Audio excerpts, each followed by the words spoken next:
যাদের অ্যালার্জির সমস্যা আছে, শ্বাসকষ্ট আছে, ঘরে একেবারে মশার কয়েল জ্বালাতে পারেন না বা অন্য কোনো কিছু ব্যবহার করতে পারেন না, তারা কিভাবে প্রাকৃতিক উপায়ে ঘরের মশা তাড়াবেন দেখে নিন। এটা কিন্তু অত্যন্ত কার্যকরী একটি জিনিস, অবশ্যই ট্রাই করবেন।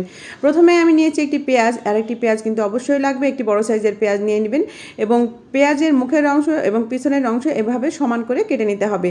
আপনি যদি এর থেকে বড় সাইজের পেঁয়াজ নেন তাহলে সুবিধা হবে, যেহেতু আমার কাছে এই সাইজের পেঁয়াজটাই ছিল তো আমি এই সাইজের পেঁয়াজটা দিয়ে দেখিয়ে দিচ্ছি।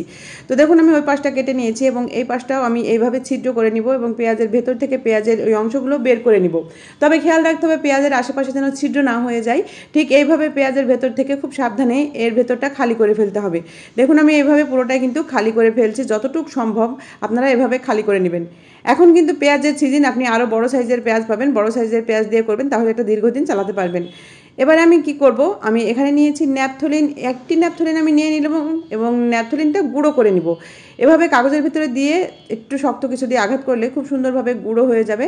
আপনারা চাইলে কিন্তু এখানে কর্পূরও ব্যবহার করতে পারেন, কিন্তু ন্যাপথলিন অ্যাভেলেবল তাই আমি ন্যাপথলিন দিয়ে করাচ্ছি। ন্যাপথলিন আর কর্পূর কিন্তু সেম কাজ করবে। এবারে আমি ন্যাপথলিন গুঁড়ো এর ভিতরে দিয়ে দিলাম, তারপর এখানে দিয়ে দিচ্ছি সামান্য একটু সরিষার তেল। সরিষার তেল দেওয়ার পরে যেটা করতে হবে, এখানে আমি একটি পাত্রের ওপরে এটা বসিয়ে দিচ্ছি।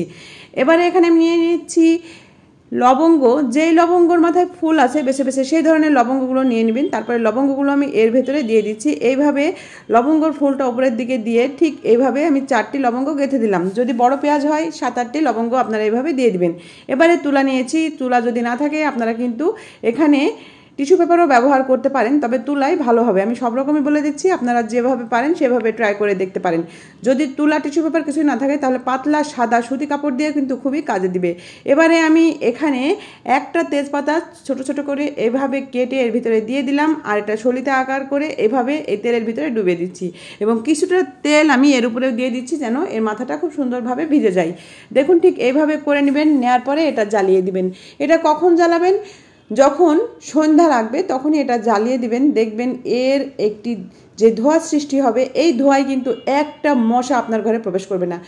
সম্পূর্ণ প্রাকৃতিক উপায়ে আপনি ঘরের মশা তাড়াতে পারবেন। এতে কিন্তু যাদের অ্যালার্জি শ্বাসকষ্ট আছে তাদের কোনো রকম সমস্যা হবে না, কোনো রকম ঘরে বাজে গন্ধ হবে না। এতটাই সুন্দরভাবে আপনাদের ঘরের মশা তাড়াতে সাহায্য করবে। এটা যে একদিন ব্যবহার করে শেষ হয়ে যাবে তা হবে না। এটা যখন দেখবেন ঘরে আর কোনো মশা প্রবেশ করেনি বা মশা কামড়াচ্ছে না, তখন বুঝবেন যে আপনার ঘরে কিন্তু এই ধোঁয়াটা কাজে দিচ্ছে, তখন এটা কিন্তু নিভিয়ে দিবেন। পরবর্তী দিন এটি আবারও কাজে লাগাতে পারবেন। এভাবে একটি পেঁয়াজ দিয়ে আপনি অন্তত 1 সপ্তাহ চালাতে পারবেন।